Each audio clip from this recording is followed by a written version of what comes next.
अपने लला के बाल उतरवावे देख कैंची ना लग जइया। एक बकरी का बच्चा लेके उसका गला कटैया रे भोड़ी सी दुनिया। सतगुरु बिन कैसे सरिया रे भोड़ी सी दुनिया। सतगुरु बिन कैसे सरिया। कच्चा पक्का भोजन बनावे फिर माता धोकने गैया। कच्चा पक्का भोजन बना के फिर माता धोकने गैया। उस माता ऊपर कुत्ता मुते वो क्यों ना मर गईया रे भोड़ी सी दुनिया। गुरु बिन कैसे सरिया रे भोड़ी सी दुनिया। गुरु बिन कैसे सरिया। अब हमारी दादी जी माता दुखवाया करती हमारे थे। हमारी काकी ताइयों से माताओं से कहती ए पौधे मोटे मोटे गुड़ के हुए रोट। अब वो थोड़ी देर करती न धर दे न काचे पाके उन्हें पता था कुत्ता न खाने और कुर्सी माता उड़ा जिम्मेगी। और वहां एक माता इतने 2-2.5 फुट की उसकी हाइट उसके महल की वह मंडी बना रखी होती है और एक चबूतरा सा। और वो बुढ़िया तो ऊपर चढ़ा कर वह तो डाल के उसका आगे परोठे पूड़े वापस नीचे उतरने से पहले 3-4 कुत्ते चढ़ जाएंगे उसके ऊपर। पहले तो उस माता के उस भोजन न खाएंगे और चलते समय उसकी चोटी में धार मार खाएंगे। अब परमात्मा न्यू कहा करते कि जय वह माता जिसने तो धोकन गई उसे प्रोटेक्शन की। क्योंकि पूजा तो नहीं कराना कुछ बचाव करे हमारा। उसके आप शर्मा कुत्ते मुत्ते तो वह तेरा बचाव क्या करेगी बुढ़िया। अब परमात्मा क्या बताया करते आप पे लिपे आप पे पोते और आप पे बनावे ओई और उस पर बुढ़िया फिर पोते मांगे। देख अकल कहां से खोई। एक वही माता देखी हमने पूजती। एक औरत क्या चित्र बना लेती थी दीवार पर आप पे बनाती और फिर उसका अगर जोत जात ला के अन्यों कहे हे वही माता बहू के पोता दिए पुत्र दिए दूध पूत में खैर रखिए हैं इसलिए तेरी पूजा करूं। परमात्मा कहे आप पे तो वह माता बनाई आप पे लिपे आप पे पोते आप पे बनावे ओई और उस पर बुढ़िया पोते मांगे। देखा कलकड़े तक खोई तेरा के भैया। परमात्मा क्या याद दिलाते हैं कि जाटी पूजे पीपल पूजे और सिर तुलसा के हो और दूध पूत में खैर राखिए न्यो पूजू हो तो जंडी पूजे और पीपल में पानी चढ़ावे और फिर तुलसी माता ने पूजे। और उनको किस लिए पूज रही हूं कि मेरे दूध पूत में खैर रखिए। बता अकल देखो हमारी। ये हमारे धर्म गुरुओं की गाइडलाइन थी हमारे को। ये शास्त्र विदिता का मनमान्य साधना करवा के सारे भूत बनवा दिए। फिर क्या बताते हैं परमात्मा जीवित बाप के लट्ठम लट्ठा और मुए गंग पुचैया और जब आवे आसुज का महीना और वो कौवा बाप बनैया रे भोड़ी सी दुनिया। सतगुरु बिन कैसे सरिया। जैसे जीवित बाप के साथ तो खेचा तानी रखे नकम्मी आत्मा है और मरने के बाद फिर उसकी गति के लिए चलेंगे कहां से। देखो पुण्यात्माओं ये हमारे धर्म गुरु कहां से गति कराने लगते हैं मृत्यु के उपरांत। पहले तो यूं कहेंगे इसी अस्थि उठाओ और गंगा में प्रवाह कराओ इसकी गति हो जाएगी।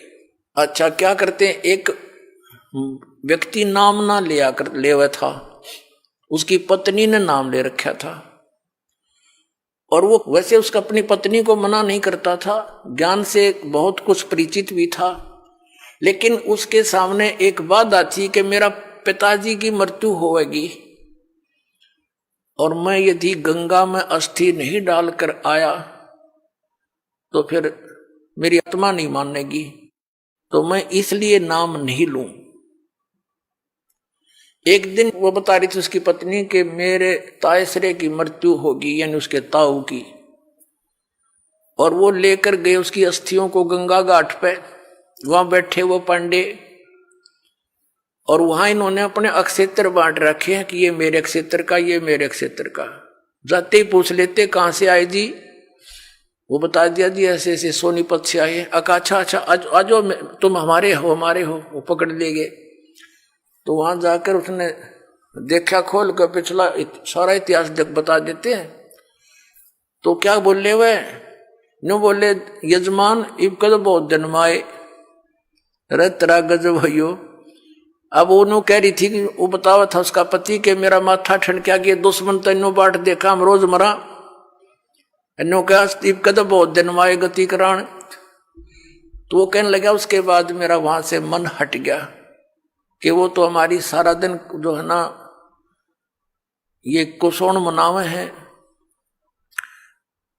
अपने आत्माओं गति करवा दी कि गंगा में अस्थि डलवा दी, होगी गति। फिर कहें 13वीं करो।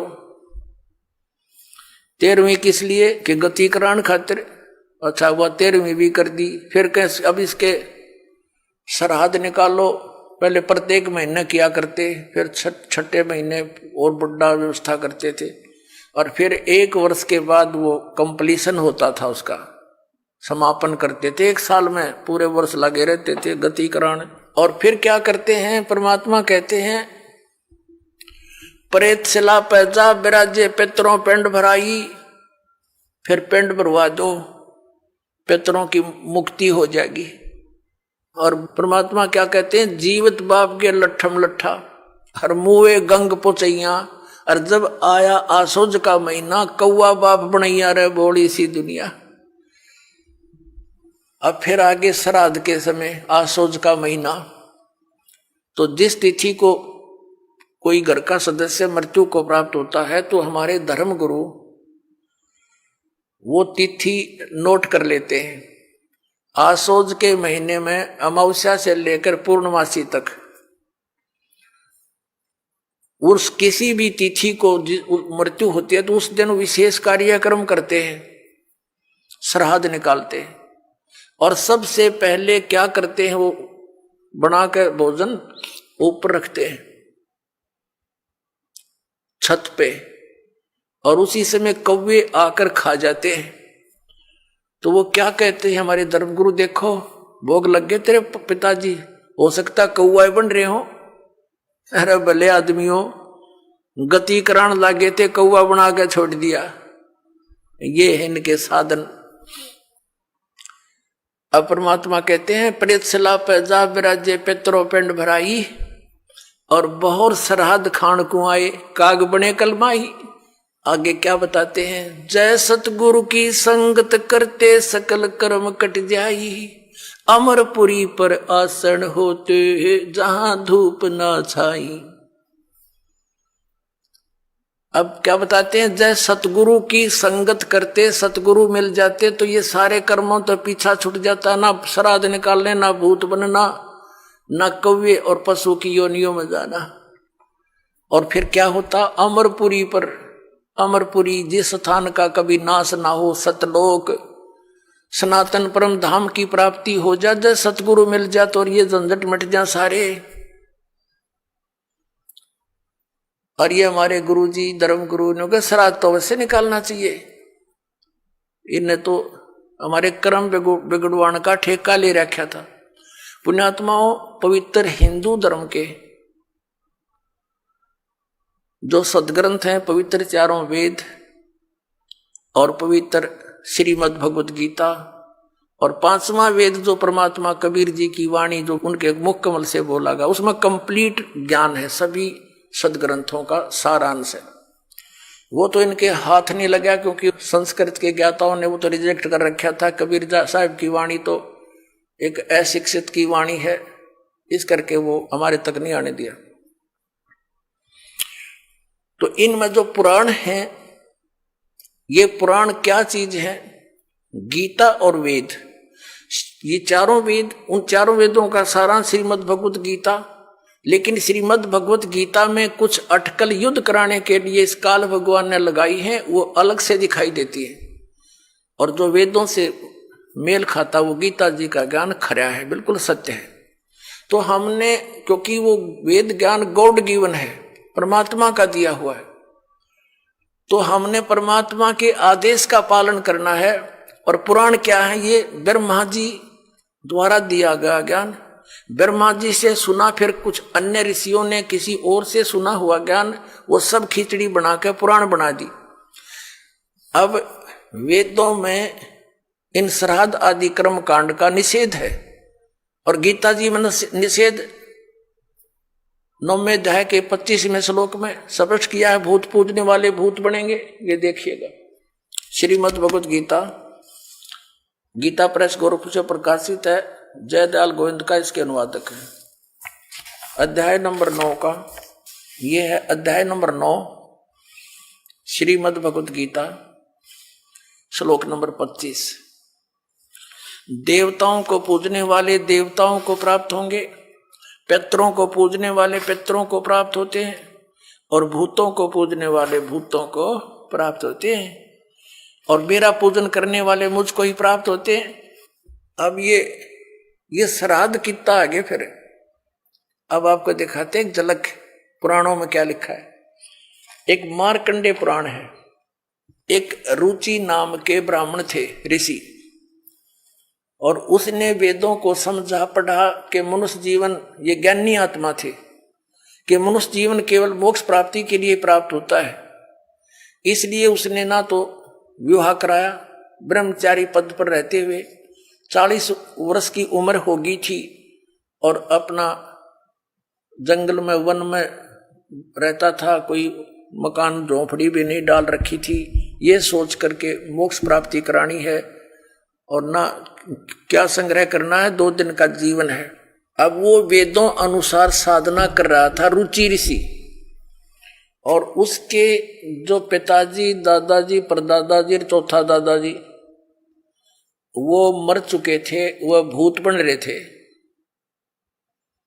और वो भी ऋषि थे, ब्राह्मण थे, उनने भी ये कर्म कांड करे और करवाए थे, तो भूता बनेंगे वह। तो वो चारों दिखाई दिए और कहा, बेटा तूने विवाह क्यों नहीं करवाया, विवाह करवा के तुम हमारा श्राद्ध करता है और हमारी गति हो जाती। अब रुचि कहने लगा कि पितामहो, वेद में तो ये मना कर रखा है, ये श्राद्ध श्रुद्ध निकालना, ये कर्म कांड करना, ये तो मूर्खों का मार्ग है।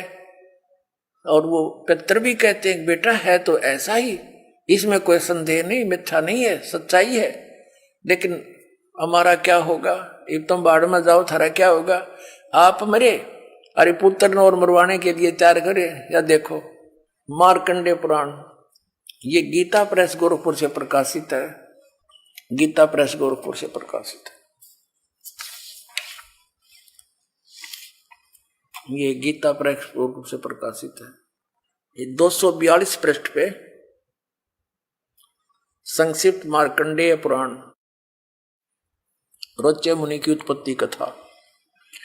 मार्कंडेय जी कहते हैं कि ब्राह्मण, पूर्व काल की बात है, प्रजापति रुचि ममता और अहंकार से रहित इस पृथ्वी पर विचरते थे। उन्हें किसी से भय नहीं था, वे बहुत कम सोते थे। उन्होंने न तो अग्नि की स्थापना की थी, न अपने लिए घर ही बना रखा था। वे एक बार भोजन करते और बिना आश्रम के ही रहते थे।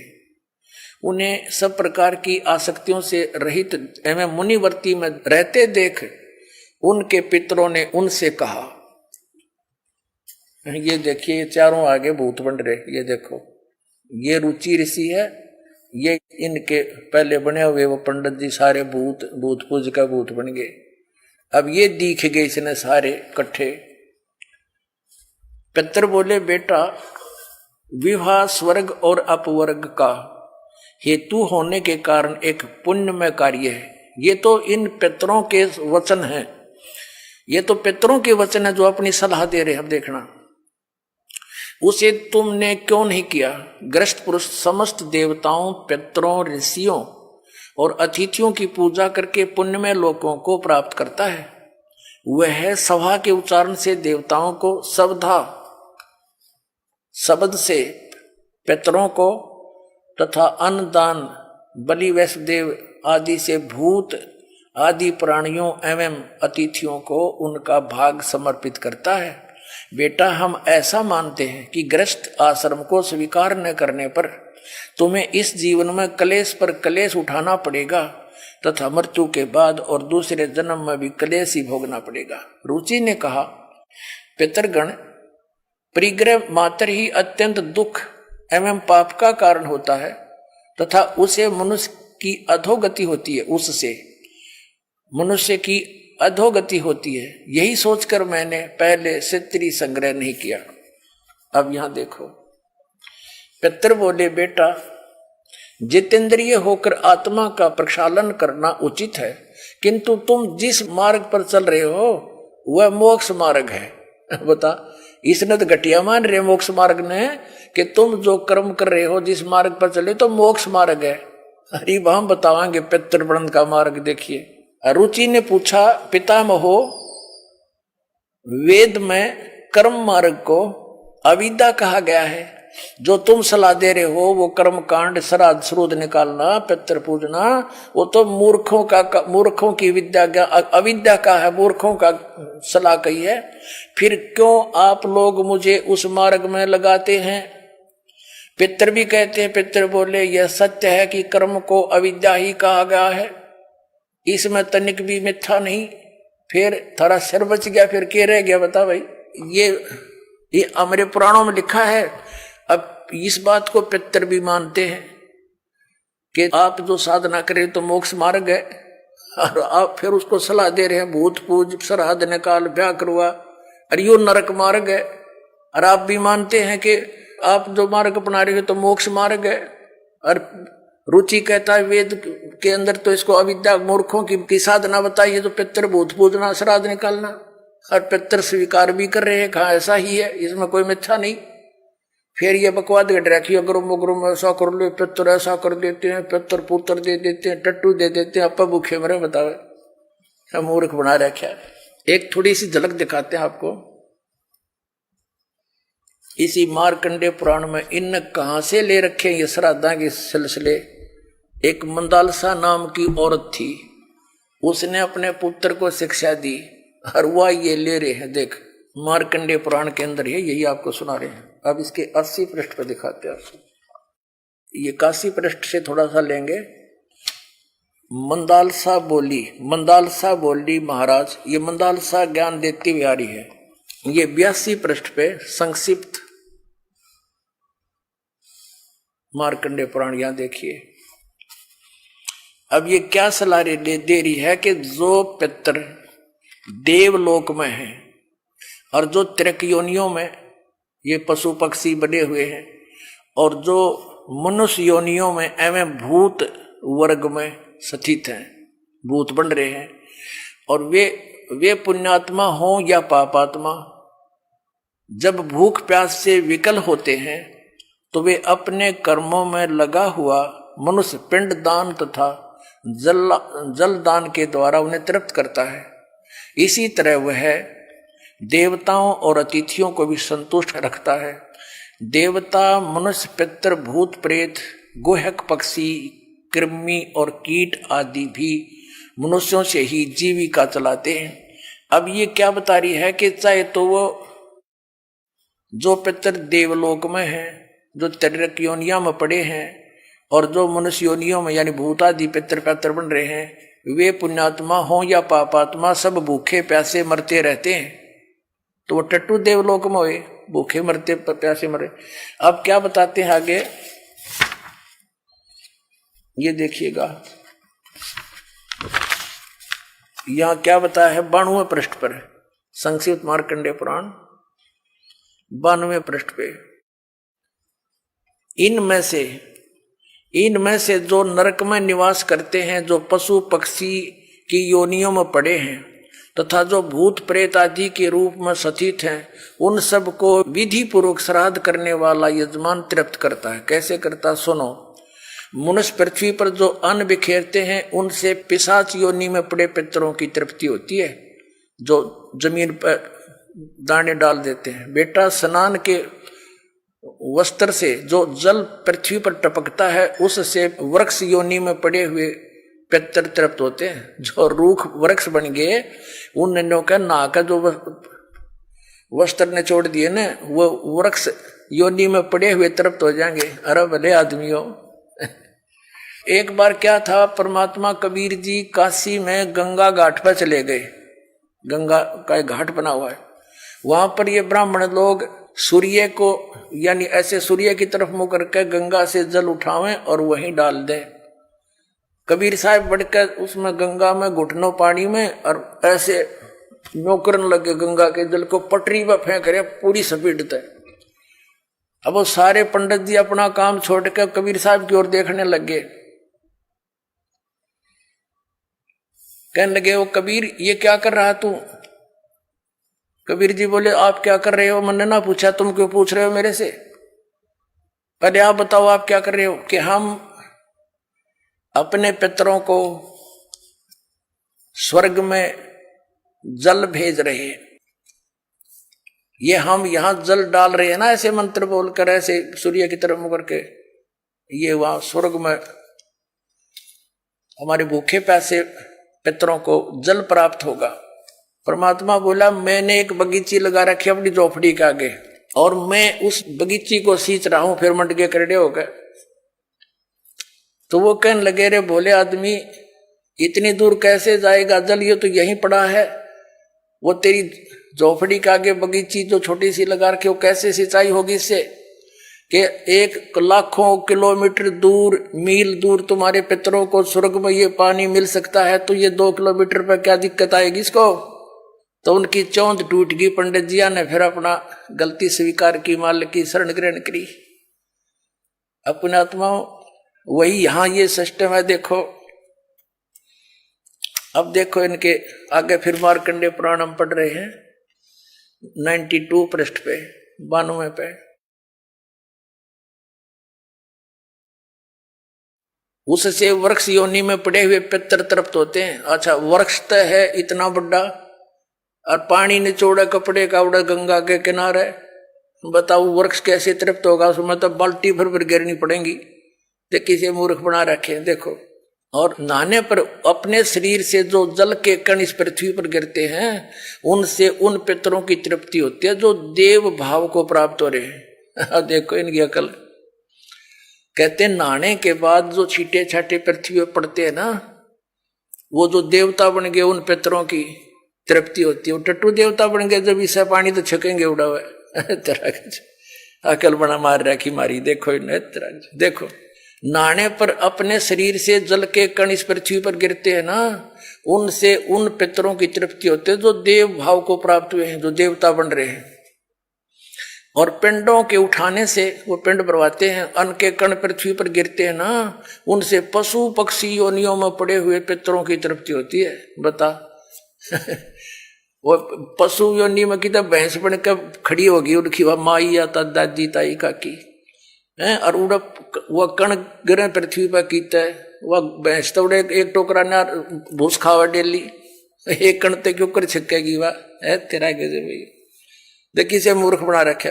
कुल में बालक जो श्राद्ध कर्म योग्य होकर संस्कार से वंचित रह गए, यानी बचपन में मर गए, श्राद्ध करे नहीं, तो वे बिखरे हुए अन्न और समार्जन के जल को ग्रहण करते हैं। ब्राह्मण लोग भोजन करने के बाद हाथ मुंह धोते हैं और चरणों का प्रक्षालन करते हैं, तो उस जल से भी अनन्य पितरों की तृप्ति होती है। बेटा, उत्तम विधि से श्राद्ध करने वाले पुरुषों के अन्य पितर यदि दूसरी योनियों में चले गए हों, तो भी श्राद्ध से उन्हें बड़ी तृप्ति होती है। अनन्य उपार्जित धन से जो श्राद्ध किया जाता है, उससे चंडाल आदि योनि में पड़े पितर तृप्त होते हैं। अब जो भूत प्रेत पितर कितने वृक्ष बन गए, कोई भैंस बना खड़ा है, कितने कोई काटड़ा बन रहा है, इनों के वह भी तृप्त होंगे। वह थोड़े छक्के 2-2 दड़ी खाओ एक कब जब पेट भरे। एक बार आदरणीय गरीबदास साहिब जी गांव छुडानी में हुए, जिनको परमात्मा मिले थे और सचखंड ले जाकर वापस छोड़ा था, उन्होंने फिर ये ज्ञान दिया। एक उनका शिष्य था किसान, और वो गरीबदास साहिब जी के पास बहुत समय बैठता था, प्रतिदिन सत्संग सुनता था, दिन में विचार सुनते रहते थे, बैठ जाते थे। तो वो एक दिन नहीं आया।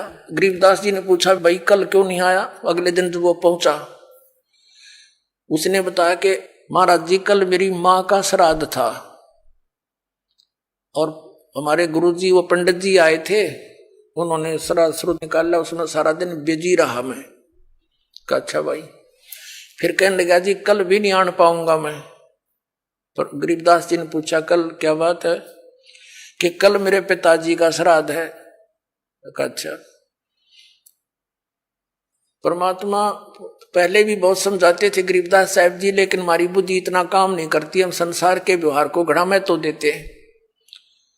तो गरीबदास जी ने कहा भी एक काम करना बेटा, जब तेरे पिता का श्राद्ध निकाल ले तुम्हारे वो ब्राह्मण जी, उसके बाद 2 व्यक्तियों का खाना ले आना यहां पर।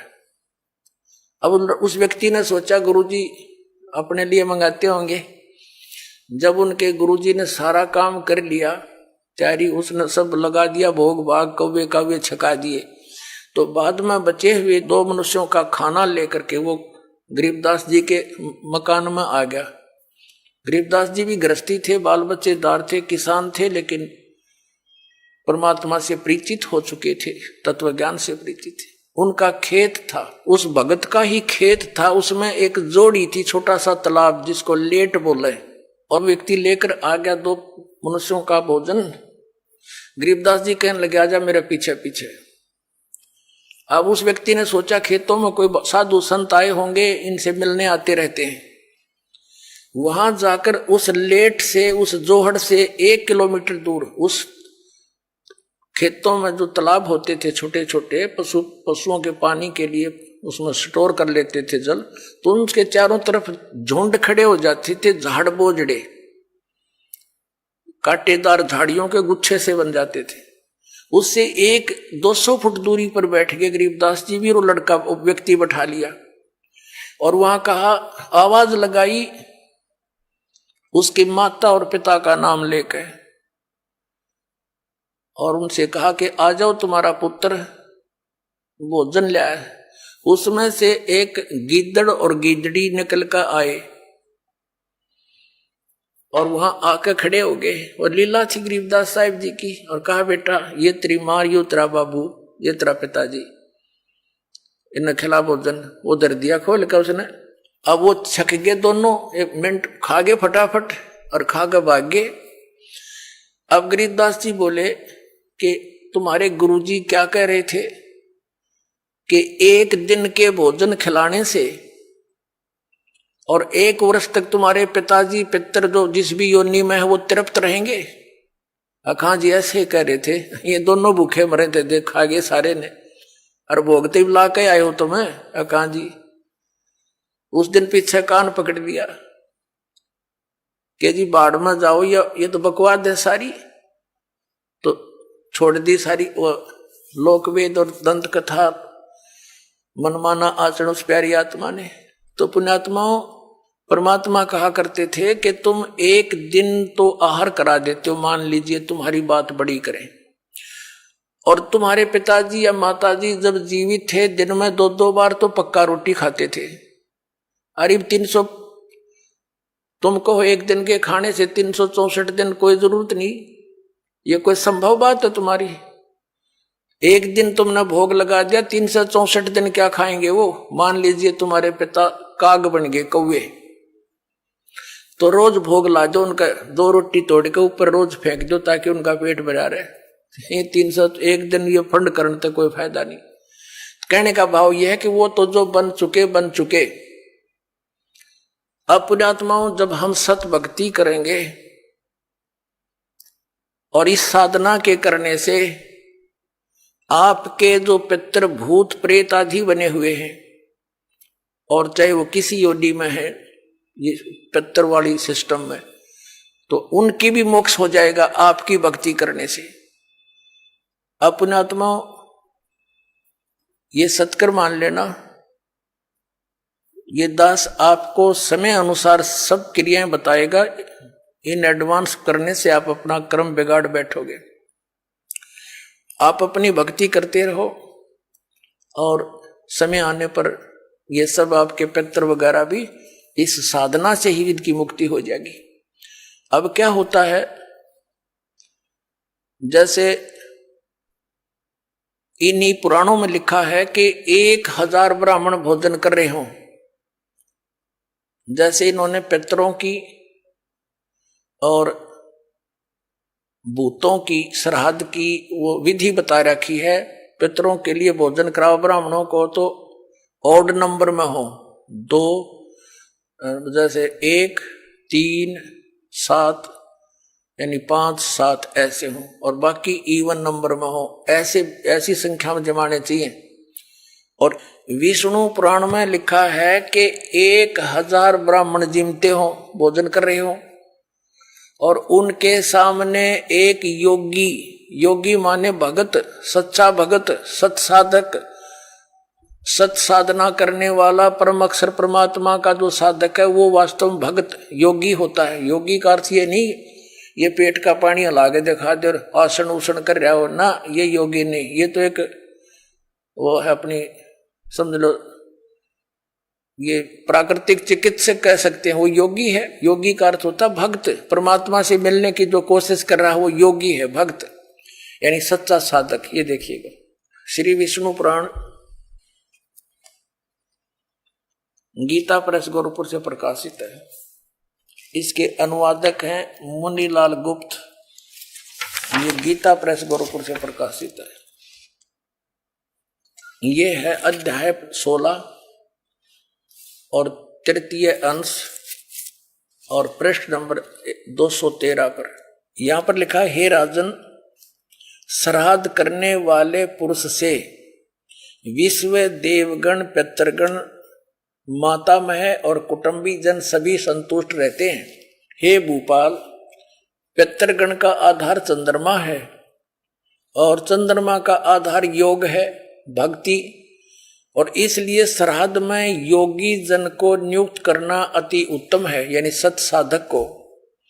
हे राजन, यदि श्राद्ध भोजी एक सहस यानी 1000 ब्राह्मणों के सम्मुख एक योगी भी हो तो वह यजमान के सहित उन सब का उद्धार कर देता है, यानी ब्राह्मणा का भी और उनका यजमान का भी, सबका उद्धार कर देता है। पितरों की तो बात छोड़े। पुण्यात्माओं, यहाँ पर आप सब योगी हैं और जो भक्त आपके यहाँ दान करता है वो आपको जमा रहा है, तो आपके पितरों का तो वही उद्धार हो जाएगा। ये सत्कर मान लियो। ये इतना गजब का मार्ग है। जो सत्य है वो तो इन्होंने ग्रहण की नहीं, इन्होंने असत्य ग्रहण कर ली। पुण्यात्माओं, जैसे वेद आपने रुचि ऋषि की कथा में देख लिया मार्कंडेय पुराण में कि वेद में इसको अविद्या कहा है, कर्म कांड को, और पितर भी मानते हैं क्योंकि वह भी ब्राह्मण थे, ऋषि थे। अरे वो नो कहे हमारी दुर्गति हो जाएगी, जय दूसरा आदमी निकालेगा। अब जैसे एक श्रद्धालु कहता है कि जैसे हमारे पिताजी दिखाई दे जा और वो कहें बेटा श्राद्ध निकाल दे, तो हम क्यों नहीं निकालेंगे? निकालना तो पड़ेगा। कोई बात है यार? अपनात्माओं, उसका तरीका है। जैसे किसी का बालक और कुएं में गिर गया, उसका वो तो चिल्ला रहा है डूब गया डूब गया, उसका क्या इलाज है? गिल्ले डूब जा, डांक मार दे, छलांग लगा दे, वो भी मरे गिल्ले। उसकी विधि है उसको भी बचाने की। पहले रस्सी बांधे एक ऊपर मजबूत सी, उसको नीचे डालो, उसको पकड़ कर जा, उसने भी काट के लिया।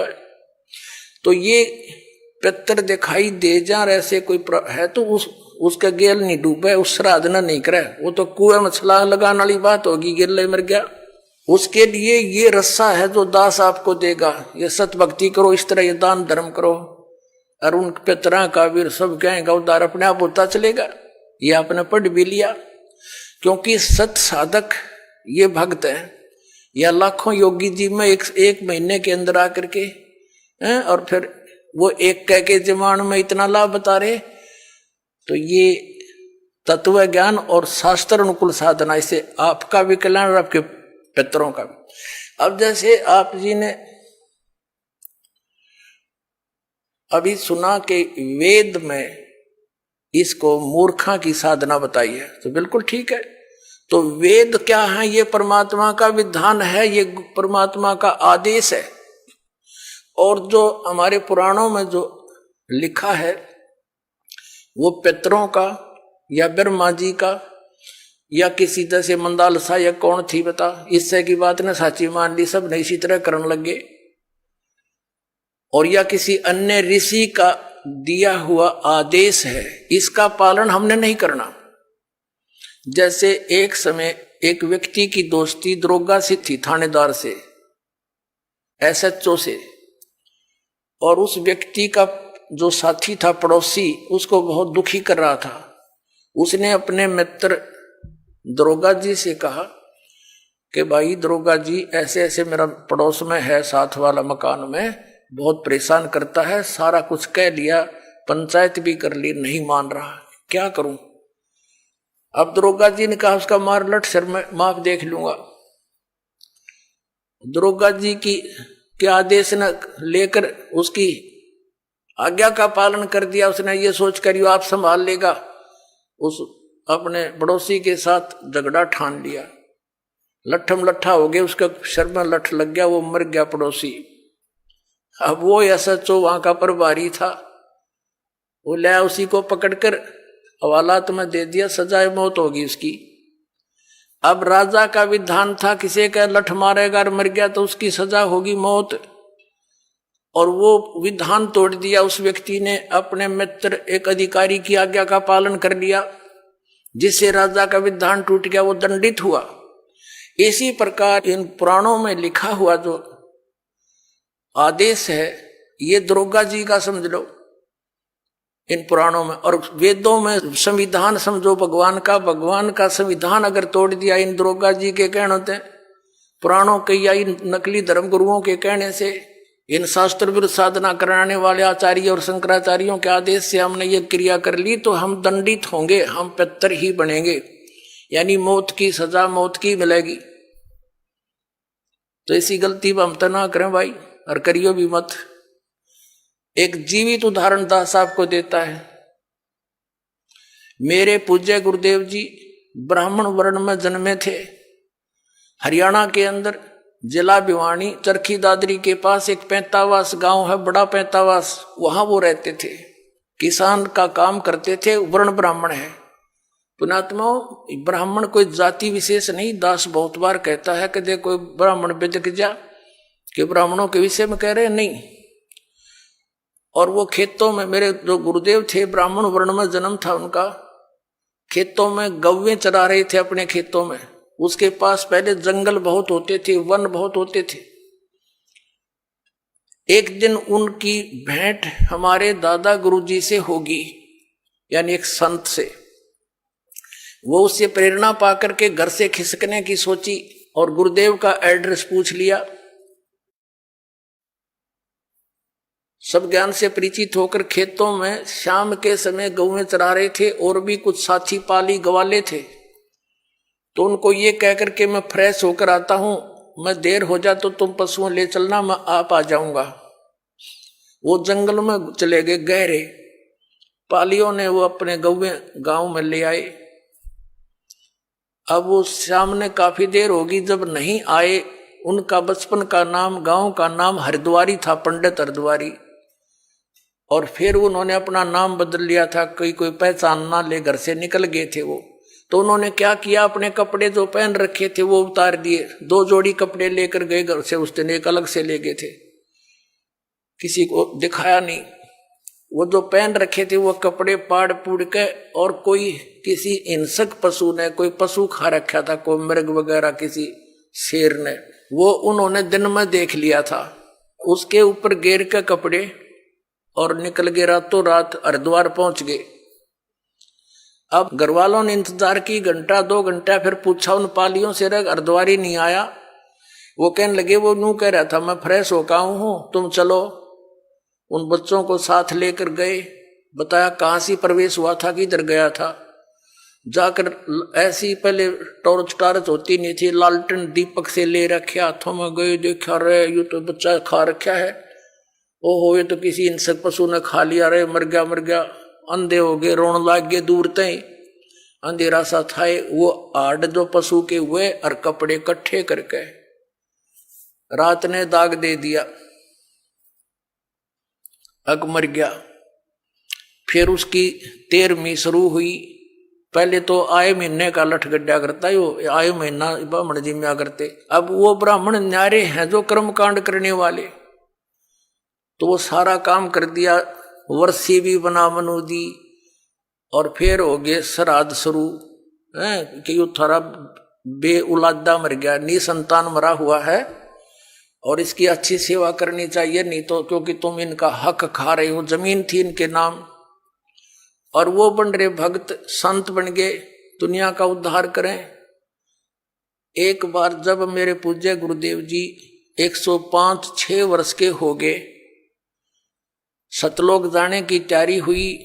तलवंडी भाई फिरोजपुर जिला पंजाब में उनका आश्रम, एक इसमें खन्ना के अंदर था, एक मोगा के अंदर था, एक नजफगढ़ आश्रम था।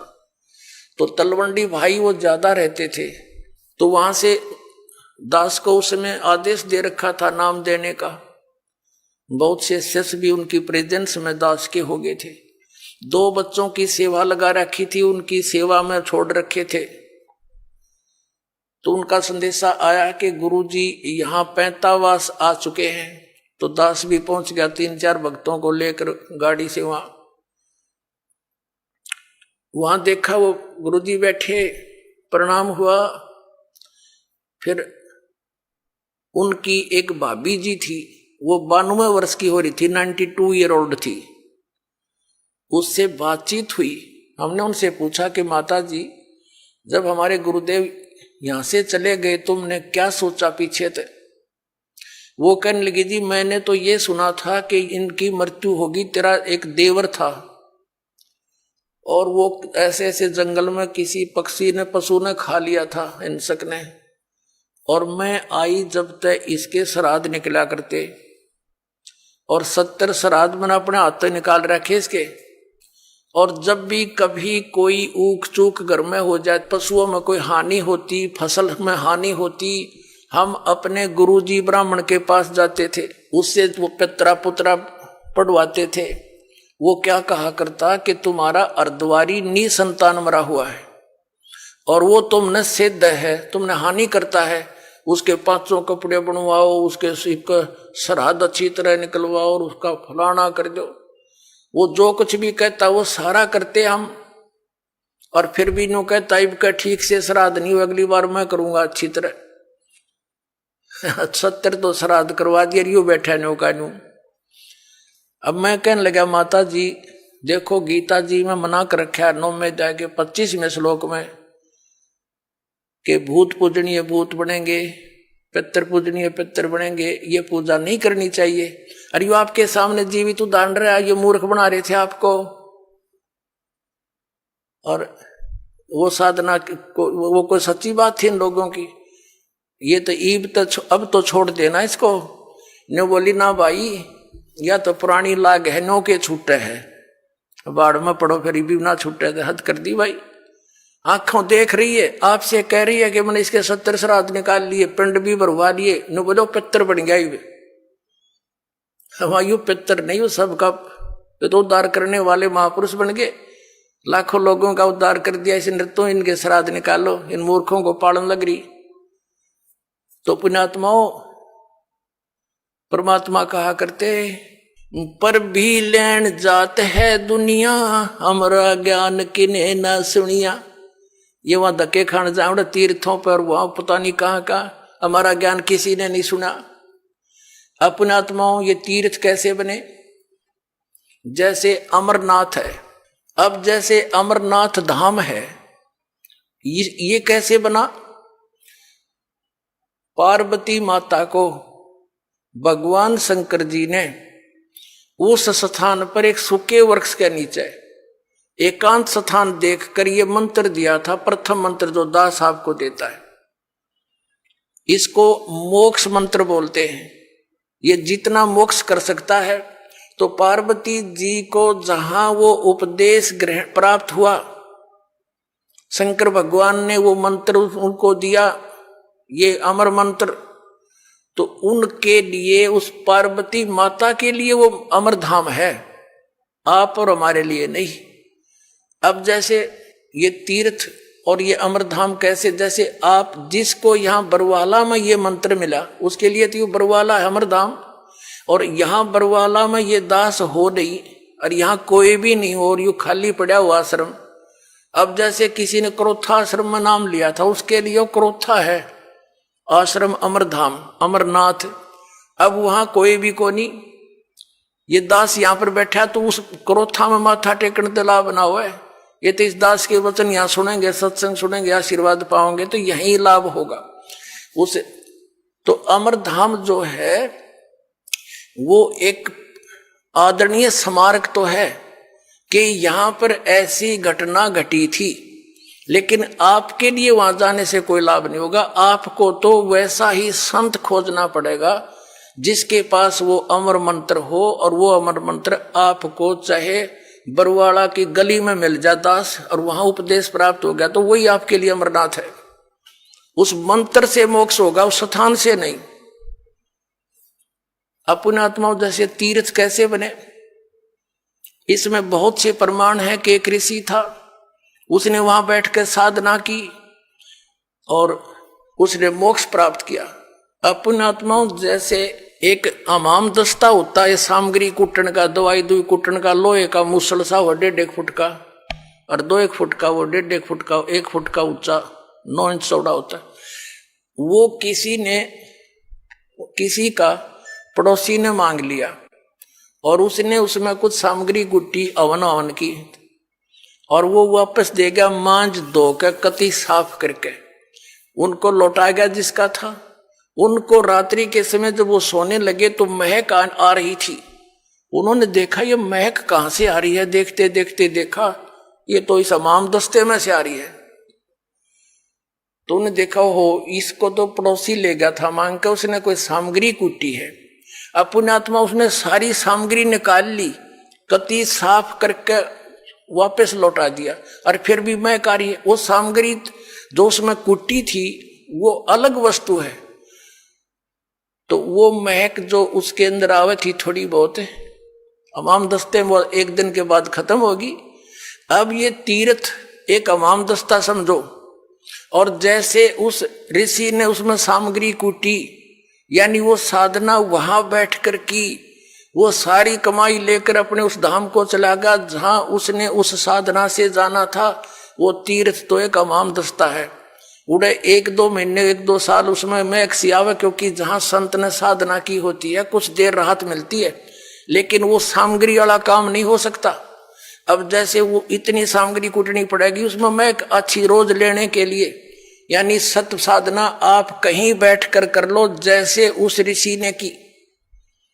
आप अपने घर पे करोगे आपके लिए वो तीर्थ आपका घर है, ना कि वो स्थान जहां पर किसी अन्य ने साधना की। वहां देखने जाने से हमें क्या लाभ होगा। जैसे ये दास पहले नगर नगर में सत्संग करने लगा, तो जहां किसी ने सत्संग सुना उपदेश ले लिया और वहां हम भट्ठी बना करके खीर बनाते, हलवा बनाते, सब्जी बनाते थे, और वहां से हम अगले शहर में चले गए और फिर कोई व्यक्ति ये बताने किसी को साथ लेकर जावे कि देखो यहाँ रामपाल का सत्संग हुआ था, यहाँ खीर बनी थी, यहाँ हलवा बना था, यहाँ बैठकर खावे थे। बुआ ना तो रामपाल वहां पर ना, वहां पर खीर ना हलवा, वो तो सूखी भट्ठी दिखानी है। हलवा और रामपाल जहां मिलेगा उड़े माल मिलेगा भाई। इसी प्रकार समझ लो इन तीर्थों और व्रतों को। तो ये सतलोक आश्रम आपके लिए उन सब धामों और तीर्थों का काम करेगा। यहाँ हो अपना कल्याण करवाओ। बोलो सतगुरुदेव।